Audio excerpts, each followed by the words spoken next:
Umabot na sa 275,878 na mga individual ang nakabenepisyo sa ayudang medikal mula sa Bangsamoro Government o Ambag Program ng Office of the Chief Minister.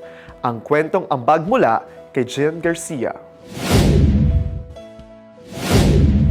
As of October 2025, ayon sa ayudang medikal mula sa Bangsamoro Government o Ambag Program, umabot na sa 275,878 na mga individual ang nakabenepisyo sa iba't ibang serbisyo sa ilalim ng programa.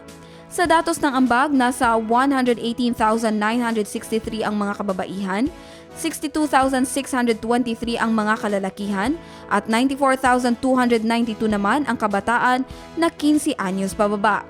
Nananatiling matatag ang ambag sa layunin nitong makapagbigay ng 85% na zero balance assistance bilang tugon sa pangangailangang medikal ng mga komunidad.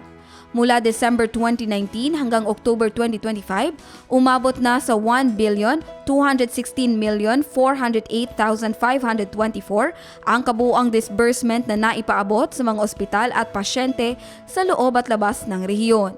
Sa ilalim ng pamumuno ni BARM Interim Chief Minister Abdul Rauf Makakwa at sa pagpapatuloy ng programang sinimula ni former Chief Minister Ahod Ibrahim, lalo pang pinatitibay ng ambag ang paghahatid ng medikal na tulong sa mga komunidad ng Bangsamoro.